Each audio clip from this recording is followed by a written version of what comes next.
अज mood मुड़ बनया है गल करनी है। एक तो शुक्र अलहमदुलिल्लाह कोई अल्लाह ताला दा बड़ी करम आ, लाख शुक्रां दे ओहदे कि ना सस्ती गल करनी है तो ना सस्ते सौदे, दोवें शई सस्तियां नहीं करनी, ना सस्ती गल तो ना सस्ते सौदे।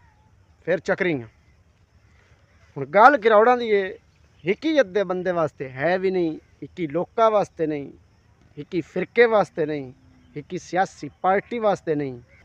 खाक तो खाक दी गल है, खाक तो खाक दी। चोखा टाइम नहीं लेना तो पैसा भी कोई नहीं, स्टेज भी कोई नहीं, तो सेज भी कोई नहीं। उदे तो बिना बिल्कुल वेख लो जो मेरे नाल कोई बंदा जानता है तो आपे ही कैमरामैन, आपे ही कलम, आपे ही एडिटिंग, आपे ही इंटरव्यू, अपने सवाल, अपने ही जवाब। जो गल ना पसंद आई ना वीडियो मैं आखना तुसी लाइक दो, ना कमेंट्स दो, तो ना शेयर करो, और उस तो बाद सीधा सिवारा अनफॉलो तो अनसबसक्राइब करके राह पै जाना बुनिया फजूल ने।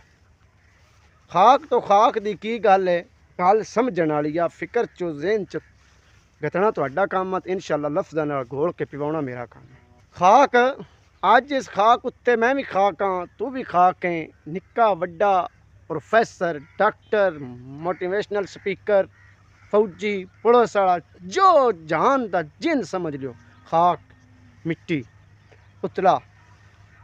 इस खाक ते अज तू है, इदे विचों कढ़ के खाने जियो जिया जितना खा ले, इदे विचों कढ़ के खा ले। चाहे दुनिया जहान दा कोई पेशा इख्तियार कर ले, लेकिन आना इदे विचों ही जेड़ा तेरे पेट च जाना ते मेरे पेट च आना। कल इदे विच जाना, कल इस गल्ला दा चानना बिल्कुल, यहाँ तक कि जिन्ना कलमा नहीं पढ़िया उन्होंने भी पता बस मरना जाना। और कल इस तेरे विचों कढ़ के खाना, जितना जियो जिहा तू खादा कल इहो जिहा ही इससे खाना। अज दे खाने ते अपना कल दा खराब करना, मैं समझदा इहदे नाल वड्डी कोई बेवकूफ़ी कोई नहीं। मेरी अज समझ आ गई ना, काम सारा सिर्फ खाना ते डिपेंड करता है। जिहड़ी खुराक हज़रत जुनैद बगदादी और हज़रत बलौल दनार रहमतुल्लाह दा एक बड़ा ज़बरदस्त और प्यारा वाक़या है, लेकिन इहदे नाल वीडियो लम्मी हो जाती है।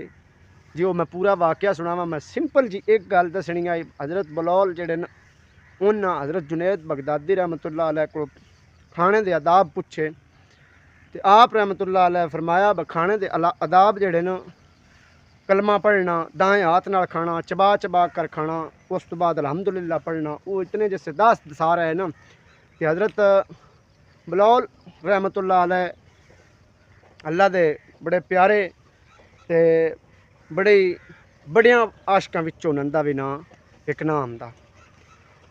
उन्हें आख्या जुनैद तेन कुछ भी नहीं पता, तेन कुछ भी नहीं पता। जुनैद बगदादी जान उन्हें आख्या ठीक होया साहब, इंज उसी दा वो अगले सामने वाला मद्दे मुकाबल भी जड़े वो भी कोई एड्डी निक्की हस्ती ना वो गल्लां समझ लेंदे और उन्हें पता होंदा गल करने का भी की अदब है और की तरीकाकार है। खैर हज़रत बलौल जड़े ने टुर पे पिछे पिछे, जुनैद बगदादी टुर पे, टुरदियाँ टुरदियाँ अगे बह गए। उन्हें पूछया बलौल मैं दस गल्ला का जवाब की है, जो मैं अदाब का नहीं पता तो मैं अदाब सिखा। खैर उन्हें गल अगर दू त्रियों बार मामलों के बारे होर भी की, मैं इत्थे पेंडिंग करदा, ठीक है।